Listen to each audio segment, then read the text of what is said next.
हर हर महादेव। देवों के देव महादेव जी के चरण में प्रणाम करती हूँ, मेरा प्रणाम स्वीकार हो। माता गौरव पार्वती के चरण में प्रणाम करती हूँ, मेरा प्रणाम स्वीकार हो। गणपति ललनमा के चरण में प्रणाम करती हूँ, मेरा प्रणाम स्वीकार हो। सब गुरु भाई बहनों के चरण में प्रणाम करती हूँ, मेरा प्रणाम स्वीकार हो। सब देवी देवताओं के चरण में प्रणाम करती हूँ, मेरा प्रणाम स्वीकार हो। गुरु भाई बहन, मैं एक कथा सुनाने जा रही हूँ।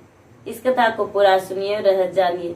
आधी नहीं, आधी सुनने में शिव गुरु का अपमान होती है और पूरा सुनने में ज्ञान होती है। इसलिए कथा को पूरा सुनिए और रहस्य जानिए। हर हर महादेव, घर घर महादेव। गुरु भाई बहना, एक ब्राह्मण थे, उनका एक ही पुत्र था। ब्राह्मण गांव में पूजा कराते थे और अपना जीवन पालन करते थे। ब्राह्मण अपने बेटे को पढ़ाए लिखाए, लेकिन बेटा जो था पढ़ने में बहुत कमजोर था। बेटा मूर्ख था। बेटा का उतना ज्यादा दिमाग बुद्धि नहीं था। ब्राह्मण सोचते थे कि ये तो मेरे जैसा भी परवरिश नहीं कर सकता है। गुरु भाई बहना, ब्राह्मण का एक लड़की भी थी, वो कन्या छोटी थी और बेटा जो था बड़ा था। ये ब्राह्मण अपने जो ब्राह्मण का बेटा था अपने पिता से पूछा, पिताजी क्या सब लोग जाते हैं देश प्रदेश कमाने के लिए, हम भी जा सकते हैं? लेकिन गुरु भाई बहना, जो ब्राह्मण का बेटा था मूर्ख तो जरूर था, लेकिन भगवान का प्रिय भक्त था। भगवान का बहुत बड़ा प्रिय भक्त था। भगवान में उसको श्रद्धा भक्ति था। भगवान का बिना पूजा किए हुए वो भोजन नहीं करता था। भगवान को ध्यान प्रतिदिन लगाता था। और ये अपने पिता से पूछा, पिताजी उसको बोले, बेटा तू कहाँ जाओगे, तू घर पर ही रहो। बेटा बोला, पिताजी आप तो सारा दिन घर पर रह ही रहे हैं, गांव में कमा ही रहे हैं, क्यों ना हम परदेश जाऊं। पिताजी बोले, तो ठीक है बेटा, चला जाओ। बेटा घर से निकल गया। गुरु भाई बहना, चलते चलते चलते चलते कोई गांव दूसरा प्रदेश में चला गया। दूसरा प्रदेश में चला गया तो सोचता है कि हम तो एक ब्राह्मण हैं, कौन सा काम करेंगे जो मुझे खाने और पीने और घर भी बचा ले जाने का पैसे मिलेगा। गुरु भाई बहना, एक गांव में गया तो अब भगवान सोचते हैं भोलेनाथ कि ये बालक आया है, कोई काम कर नहीं पाएगा, इसका तो मदद मुझे करना ही पड़ेगा। भगवान जो थे, भगवान राजा के द्वार पे गए वहां उस गांव में, और राजा से कहने लगे, एक बालक बन के, महाराज आप जानते हैं आपका नगरी में एक बहुत बड़ा भगवान का भक्ति करने वाला आया है, भगवान का सेवक आया है, आप उसे मंदिर में पूजा करने को लिए रख लेते तो बहुत अच्छा था। आपका जो नगर है वो बहुत अच्छा चलेगा, आपका राजपाट खुशी रहेगा, आपका घर बहुत अच्छा से रहेगा। राजा तो वो की कहने लगे, किधर हैं? तो चलिए बताते हैं। राजा ने स्वयं अपने चलकर और ब्राह्मण के पुत्र के पास गए और कहने लगे, क्या आप ब्राह्मण पुत्र हैं? तो हाँ, हम ब्राह्मण पुत्र हैं। तो आप कहाँ जा रहे हैं? तो हम जा रहे हैं प्रदेश, आए हैं कमाने के लिए। चलिए, आप तो ब्राह्मण पुत्र हैं तो भला कौन काम कर सकते हैं? चलिए मंदिर में पूजा कीजिएगा, जो मेरा गांव में बहुत बड़ा मंदिर है उसी मंदिर में रहिएगा और मंदिर का पुजारी बन के रहिएगा। गुरु भाई बहना, ये जो ब्राह्मण थे, ब्राह्मण का पुत्र, वो वहां से चल दिए राजा के द्वार में गए और राजा के राजमहल में भोजन किए। और सवेरा हुआ तो प्रतिदिन की तरह ये मंदिर गए तो मंदिर में देख रहे हैं कि पूजा करने वाले लोग हैं लेकिन मंदिर का साफ सफाई करने वाले लोग नहीं हैं। पूजा तो सब कर रहे हैं लेकिन साफ कोई नहीं कर रहे हैं। ये जो ब्राह्मण पुत्र थे वो सबसे पहले मंदिर का चारों कोना साफ किए, पूरा मंदिर का साफ सफाई कर दिए। थोड़ा देर के लिए मंदिर का द्वार बंद रखे और मंदिर का साफ सफाई किए। गुरु भाई बहना, इतना कचरा मंदिर से निकला कि वो ब्राह्मण जो थे वो कहने लगे, हे भगवान, हे महादेव, हे प्रभु, आप इतने गंदे में कैसे रहते थे? आपका तो रहा नहीं जा रहा होगा। मुझे तो साफ करने में भी बहुत मन कैसा विचलित हो रहा है। आप तो इसी गंदगी में रह रहे थे, क्या आप नरक में डूब कर रह रहे थे? लगता है सालों से वर्षों से किसी ने कोई मंदिर का साफ सफाई नहीं किया था। भोलेनाथ मुस्कुराते हुए बालक से बताएं, हाँ ब्राह्मण पुत्र, हाँ बालक, मुझे कोई सफाई नहीं करता, लेकिन इसीलिए तो हम तुम्हें इस मंदिर में लाए हैं। गुरु भाई बहना, उस दिन से वो जो बालक था वो बालक मंदिर में सेवा करने लगा, भगवान की पूजा करने लगा और राज दरबार में इसका भोजन मिल जाता था। लेकिन गुरु भाई बहना, ये जो भगवान का पूजा करता था तो लोग 1 पैसे और आधा पैसे जो भी चढ़ाते थे वो चढ़ावा का पैसा ये बालक सोचता था, ब्राह्मण पुत्र, कि ये तो मेरा ही होगा, हम पुजारी हैं तो ये पैसे को ले लेंगे। लेकिन वो पैसा को ले लेता था। ये जो ब्राह्मण पुत्र था, ब्राह्मण पुत्र भगवान को पूजा करता था और पूजा करके और प्रसादी उतार के और जहां चिट्ठी रहती थी चिट्ठी को दे दिया करती थी। 4 भाग लगाती थी, 4 भाग में 1 भाग स्वयं खाती थी। जो चढ़ावा चढ़ता था या खुद प्रसादी पूजा करते थे वो ब्राह्मण, तो जो पूजा खुद करते थे तो भगवान के क्या चढ़ाते थे? लड्डू चढ़ाते थे।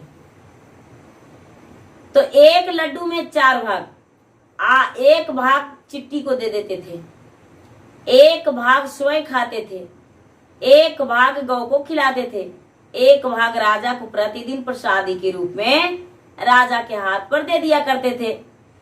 गुरु भाई बहना, प्रतिदिन का ये ब्राह्मण पुत्र का वही काम था। समय बीतता गया, जो चढ़ावा चढ़ता था वो एक वहां के बनिया था, वो साहूकार, उसको दे दिया करते थे कि मेरा पैसा जमा करना। वो क्या किया कि धीरे धीरे उसके पास ज्यादा पैसा हो गया। जब साल भर 2 साल हो गया तो उसके पास कुछ पैसा हो गया। इनका चिट्ठी आया घर से कि आ जाओ घर, अब तुम्हारा बहन का विवाह है। बोले कोई बात नहीं, बहन का विवाह है तो मेरे पास तो पैसा हो गया है। ये चिट्ठी लिख के भेजता था कि माँ, हम मंदिर का पुजारी बन के रह रहे हैं, एक राजा के द्वार में महल में भोजन करते हैं। ये बेचारा जो ब्राह्मण थे, ब्राह्मण राजमहल में राजा से जाकर बोले, राजा साहब, हम घर को जाना चाहते हैं, क्या कुछ मुझे पैसे मिलेंगे? राजा हाँ बोल दिए। राजा इसे पैसे देने से हाँ कह दिए, लेकिन जो पैसा ये जमा करता था उनके घर गया तो बोला कि अरे आप नहीं जानते हैं, मेरा इतना बड़ा बिजनेस है, आपका पैसा सुविकार समझकर उसी बिजनेस के साथ, उसी सामान के साथ हम बाहर भेज देते हैं। हम भेज दिए हैं, वो जब लौटेगा तो हम आपका पैसा दे देंगे। लेकिन ऐसा कोई बात नहीं था गुरु भाई बहन, किसी ने किसी को साथ वो पैसा नहीं भेजा था। मन में लालच आ गया था, इसके पास पैसा थोड़ा हो गया था तो लालची बन गया था वो बनिया। ये जो लड़का था बोला कि तो ठीक है भाई, कोई बात नहीं, हम घर जा रहे हैं और क्या करूं, मेरा बहन का शादी है। ये सोचा ये तो चला जाएगा ब्राह्मण पुत्र चला जाएगा तो इसका पैसा तो हम खा जाएंगे। गुरु भाई बहना, जब चलने लगे ब्राह्मण राजा से पैसा लेकर और साहूकार के घर छोड़कर तो बाहर निकले तो चिट्ठी ठठा ठठा के हंसने लगी। गांव जो गौ थी वो गौ झरझर रोने लगी। जब चिट्टी ठठा के हंसती है तो ये ब्राह्मण पुत्र कहते हैं, हे चिट्टी रानी, तू मुझे देखकर इतना क्यों हंस रही हो? क्या बात है? हे गौ माता, आप मुझे देखकर इतना आंसू क्यों बहा रहे हैं? मुझे बताइए। ये चिट्टी बोला, हे ब्राह्मण पुत्र, तूने प्रतिदिन मुझे लड्डू खिलाता था और वही भोजन हम आज तक करते आए हैं।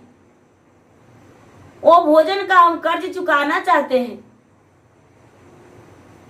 कहते हैं कि नहीं, वो कर्ज थोड़ी ना था, हम तो आपको प्रतिदिन भोग के रूप में खिलाते थे।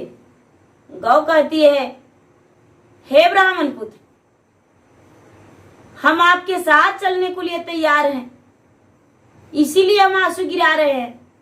चिट्टी बोला, आप जो साहूकार को पैसा दिए हैं वो पैसा कहीं वो नहीं भेजा है, आपका पैसा बचाने का लालच में है, वो पैसा खा जाएगा। ये ब्राह्मण पुत्र बोले, तो पैसा मेरा कैसे मिलेगा? कहते हैं, एक दिन का वक्त मुझे दे दीजिए, कल का हम पैसा, वो खुद आएगा आपको पैसा देने। ये ब्राह्मण थे, वो बोले कि हे चिट्टी रानी, जब ऐसा बात है तो एक दिन का हम 2 दिन वक्त देंगे, मेरा पैसा वो लौटा दे। चिट्टी रानी जो थी राजा के पूरा शरीर पर जाके बुलने लगी, चढ़ने लगी। राजा के बिस्तर पर, राजा के भोजन पर, राजा के महल में, साहूकार के महल में, राजा के नहीं गुरु भाई बहन, साहूकार के जो पैसा नहीं दिए थे, साहूकार के महल में, साहूकार के भोजन में, साहूकार के वस्त्र पर, साहूकार के बिस्तर पे, साहूकार के पल भर भी बिना चिट्टी के कहीं नजर नहीं। इतना चिट्टी कि साहूकार खाने और पीने और सोने से बेचैन हो गए। बेचैन हो गए तो कहते हैं कि आखिर ये सब कैसे हो रहा है? मेरा बिस्तर पे भी चिट्टी है, मेरा शरीर पे है, मेरा भोजन में है, मेरा घर में है, मेरा पूरा कहीं पर भी है, आखिर क्या कारण हुआ? और खाने और पीने से भी बेचैन हो गए, उनका पेट जलने लगा। जब निवाला लेने जा रहे हैं तो चिट्टी खाई जा रहा है। चिट्टी परेशान कर दिए। ये जो साहूकार थे बड़ा चिंतित हो गए। चिंतित होकर और एक ब्राह्मण के पास गए, हे ब्राह्मण देवता, कुछ आप उपाय कीजिए। मेरा घर में उनकी पत्नी जो थी कोई झाड़ू से मारे, कोई पानी से दहा दे, लेकिन एक चिट्टी के दहाती तो अनेक चिट्टी आती। इतना चिट्टी कि उसे तो राजा लड़ भी नहीं सकते थे, साहूकार लड़ भी नहीं सकते थे, या नहीं तो उसे सबको भगा सकते थे। वो ब्राह्मण के पास गए। ब्राह्मण बोले कि आपने किसी का पैसे रखा है? वो ब्राह्मण कोई और नहीं थे, भगवान तो स्वयं भोलेनाथ थे। कहते हैं, आपने किसी का पैसे रखा है? वो पैसा जब तक उसे नहीं दीजिएगा तब तक आपका पूरा भवन में कहीं पे भी चिट्टी परेशान करते रहेगा। आपका प्राण चला जाएगा इसी चिट्टी के सहारे, क्योंकि आप भोजन नहीं कर पाएंगे, जल नहीं पिएंगे तो आपका प्राण चला जाएगा। नहीं तो जितना धन दिया है उसका धन से जितना आपने कमाया है वो सारा सूद समेत उसका जोड़ के दे दो। बनिए ने जो था वो सारा पैसा जोड़कर उससे ज्यादा और पैसा सूद समेत उसको लौटाए। ये जो ब्राह्मण मूर्ख ब्राह्मण थे उनके पास गए मंदिर में और कहने लगे, हे ब्राह्मण देवता, आपके पैसा तो बिजनेस में हम भेज ही दिए थे, लेकिन चाहते हैं कि आप अपना बहन का शादी बहुत खुशी खुशी करें, तो लीजिए हम आपको पैसा लौटाने आए हैं। आप अपना पैसा लेकर अपना घर चले जाइए और बहन का विवाह कर लीजिए। ये जो ब्राह्मण थे, ब्राह्मण का बेटा, वो ले लिए पैसा, राजा के घर से भी मिला और जो मंदिर में चढ़ावा चढ़ता था किसी के घर जमा करते थे वो भी पैसा मिला। वो लेकर घर गए और अपने पिताजी को हाथ में पैसा दिए। जब पिताजी पैसा लिए उनका तो बड़े खुश हो गए और मुस्कुराने लगे। ये बालक कहता है, पिताजी आपके हाथों हम पैसा दिए तो आप बड़े मुस्कुरा हैं। कहते हैं कि बेटा हम तो सोचा था कि तूने तो एक मूर्ख बालक है, लेकिन नहीं बेटा, इतना रकम तो हम इतना दिन में भी नहीं कमाए जो कि आज तूने एक ही 2 साल में लाके कमा के दे दिया। बेटा इसमें तो तेरा बहन का शादी बड़ी खुशी खुशी हो जाएगा। ये लड़का बोला, पिताजी मेहनत का फल मिलता है। हमने तो सारा दिन भगवान का ही मेहनत किए तो भगवान ने मुझे मेहनत का फल दिए। पिताजी जो सच्चे मन से सच्चे हृदय से भगवान का विनती करता है, भगवान का पूजा पाठ करता है, भगवान उसका पुकार अवश्य सुनते हैं। ये भी पैसा भगवान के ही कृपा से मिला है मुझे। और अपनी बातें बताए। ब्राह्मण जो थे, ब्राह्मण बड़े खुश हो गए और अपना कन्या का विवाह बड़े खुशी खुशी से धूमधाम से किए। कन्या जो थी, कन्या को जितना लेना देना था ब्राह्मण लिए दिए और ब्राह्मण अपने पुत्री को विवाह करके विदा कर दिए। जो ब्राह्मण की पुत्री थी वो ससुराल को चली गई और ससुराल में अपना खुशी जीवन बिताने लगी। ये जो ब्राह्मण थे, ब्राह्मण फिर वहीं लौटकर राज दरबार में जाकर और राजा के गांव में पूजा पाठ करने लगे। गुरु भाई बहना, जब भी इनका कोई मुश्किलें आता भगवान सहायता हो जाते थे और भगवान इनका स्वयं खुद मदद कर देते। तो गुरु भाई बहना, मेरा वीडियो अच्छा लगे तो इसे लाइक कीजिए, शेयर कीजिए, सब्सक्राइब कीजिए। धन्यवाद। हर हर महादेव, घर घर महादेव।